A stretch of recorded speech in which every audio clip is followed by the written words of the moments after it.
to support the acquisition for the acquisition and renovation of a property to use for a permanent men's shelter.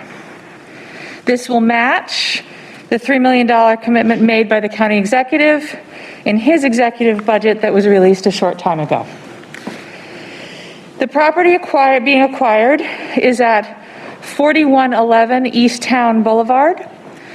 It will cost about $1.3 million to purchase.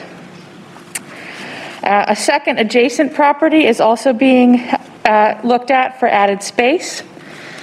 And we selected this site after an extensive search by the City Real Estate Division, which examined between 15 and 20 different properties that met the specified criteria, which included size, serviced by public transit, not immediately proximate to schools, and another few things on that list.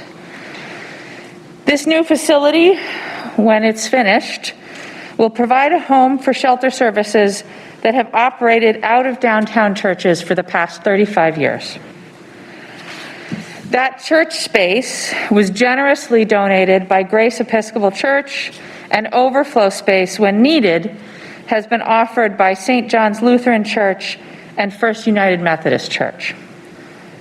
In recent years, these shelters have needed to serve as many as 175 men per night. And our community owes these institutions and Porchlight, the shelter operator, a debt of gratitude for the services they have offered to some of the most vulnerable members of our community. And I want to send special thanks to Reverend Jonathan Greiser of Grace Episcopal, Reverend Peter Beeson of St. John's, Reverend Mark Fowler, and Reverend Karen Andro of First United Methodist for their work in helping us to take care of our homeless population. The need for a more functional space has long been known. The existing spaces proved unable to provide safe shelter during the COVID-19 pandemic, which forced us as a community to turn temporarily to the Warner Park Community Recreation Center. But the need for a purpose-built shelter in Madison has been talked about for years, and now is the time for us to act. The appeal of this property acquisition is that it provides both a structure that can be fairly quickly converted to use as an overnight shelter and a site large enough to accommodate a broader array of services. Our ultimate goal is to develop a purpose-built shelter facility to support single homeless men. Our aim is to do more than just offer a place to sleep. It is to offer a full range of supports that can lead users to a more stable long-term housing. In other communities, we see successful efforts offering a range of services, including on-site help with employment. In Minneapolis and St. Paul, the facilities also provide temporary low-cost housing for men working low-wage jobs. And our task next is to build on the conversations that have already begun regarding the scope of services that we wish to provide. Those decisions, which will be made collaboratively by the city, the county, and other community stakeholders, will in turn determine the scale and design of a new facility.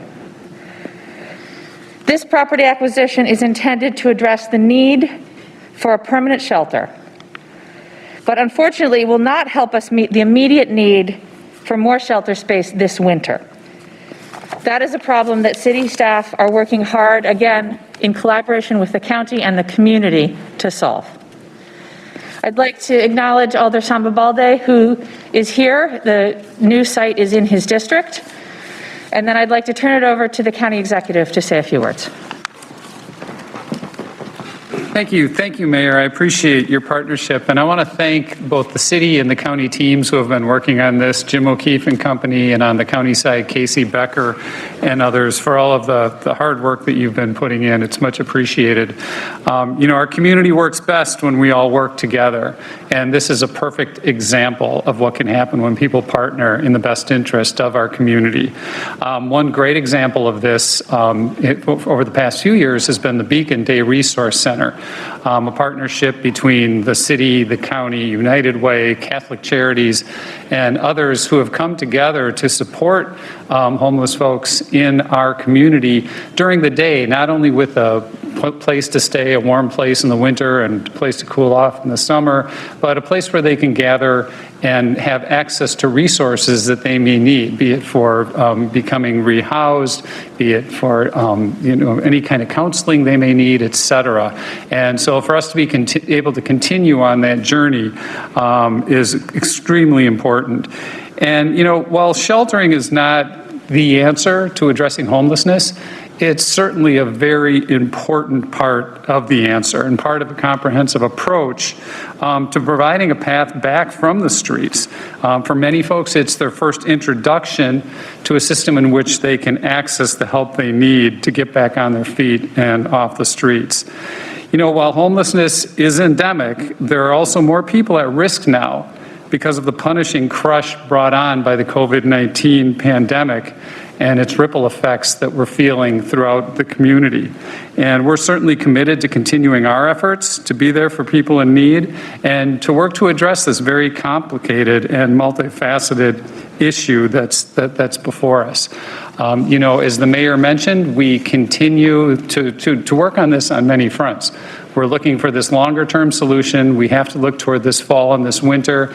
As you know, we are currently sheltering close to 400 people in hotels throughout the city, trying to reach the most vulnerable members of the homeless community and make sure that we can do our best to keep them safe. The city, all the folks who work out at Warner Park and the folks on the north side have been great about helping our neighbors in need out there. So I'm excited to be able to enter into this partnership. This provides a great basis for the rest of the community to gather with us and to work on this challenge before us. So I think with that, I'll close and thank you again, Mayor, for your commitment and your hard work on this, and we'd be happy to answer any questions. Thanks. We also have Jim O'Keefe, who's the Director of the Community Development Division here, who can answer more specific questions. Are there any questions about this? I understand you have some questions about Big Ten. We can take those at the end. Mayor, you touched on this, but why again did you feel this site was preferable to the other number of sites that you also evaluated? That's a great question. This site, there is probably no perfect site. But this site had the best combination of what we needed and the availability in terms of the time frame. There were other sites that we looked at that might have been preferable for other reasons, but they weren't available for a year or more. There are other sites that didn't fit the criteria in terms of size. So we really did look at a very broad range, and this ended up being the one that had the best mix of, again, both criteria and the time frame for availability. The Beacon is downtown. The religious communities that have hosted people in need of housing are downtown largely. Is that going to be a challenge at all to be out on the far east side? Well, one of the things that we were looking for was a site that would be very proximate to transit. And as you know, the East Wash corridor will be the future bus rapid transit corridor.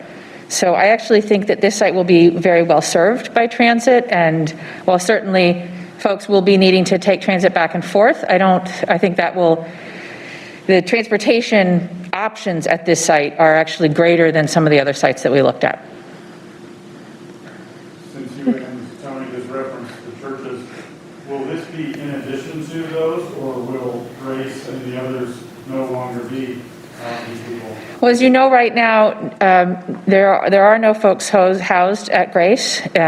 We moved everybody either into hotels or into the Warner Park Center due to the COVID-19 pandemic. I'm referring to the Because this Yes. can be built for, Yep, so it is our plan that we do not have to return people to the churches.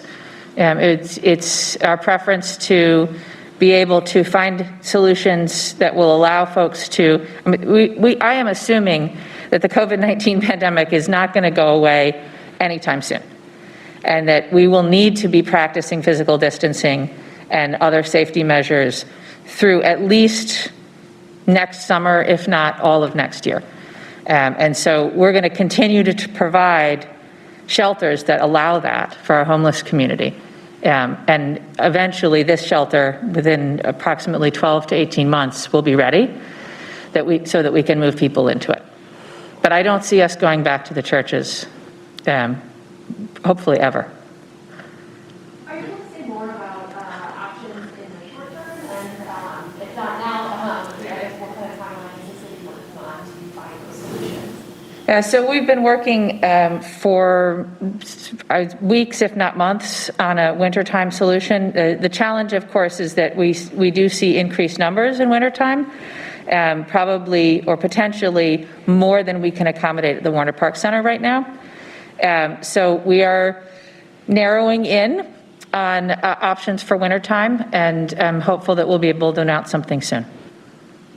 You know, County Executive Parisi, you can correct me if I'm wrong, but wasn't there some discussion at the beginning of the pandemic as to the potential for at least some portion of the Alliant Energy Center to possibly also serve a Warner Community Center type role for people who have no housing?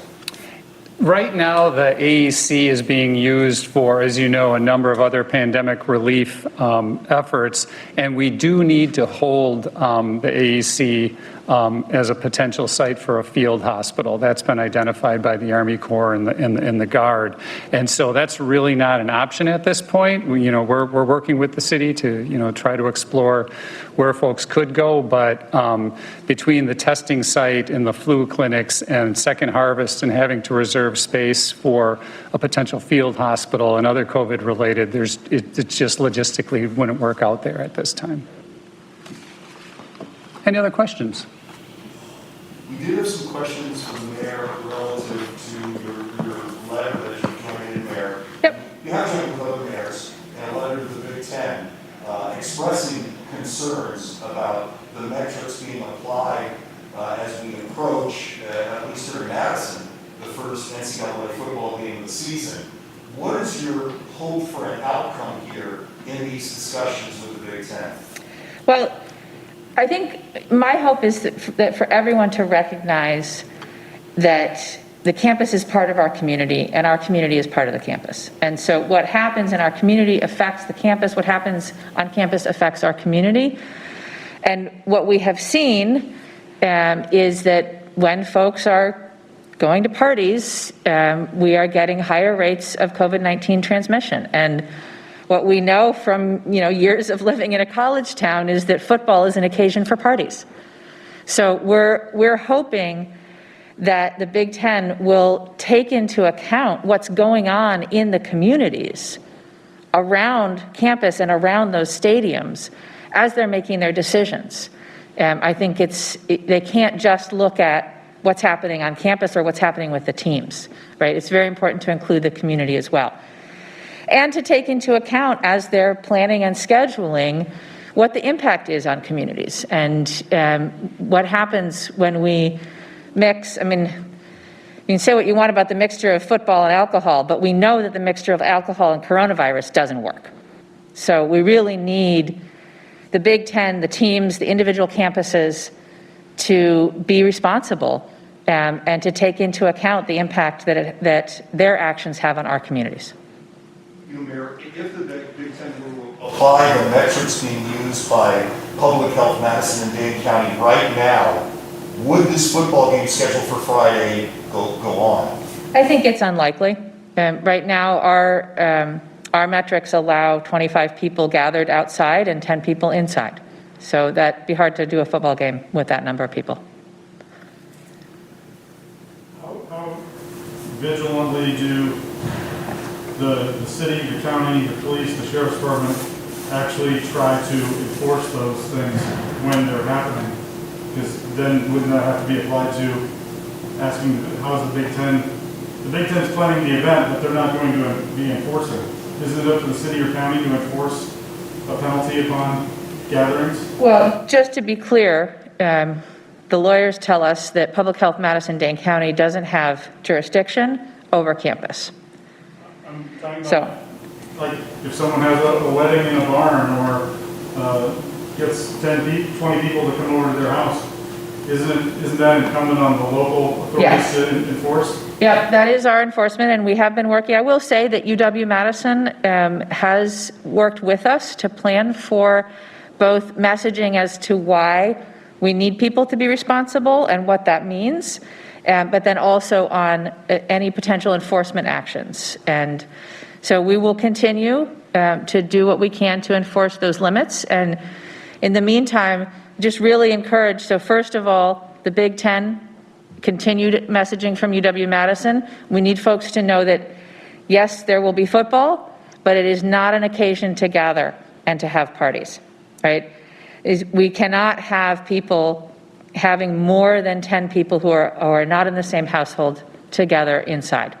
And if they are coming together, those 10 people, they need to be wearing masks, and they need to be washing their hands, and they need to be maintaining their 6 foot of distance, right?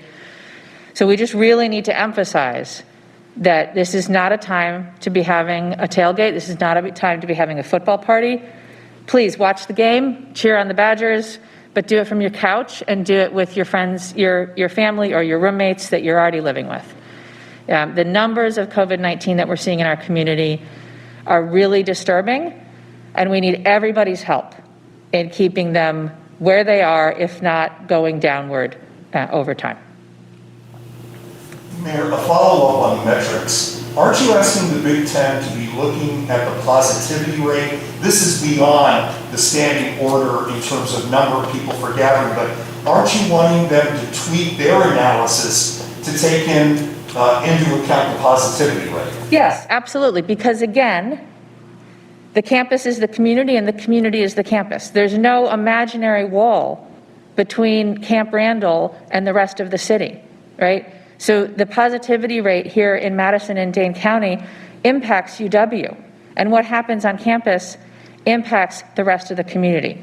So I do think it would be prudent for them to take into account what's happening in the communities around their stadiums.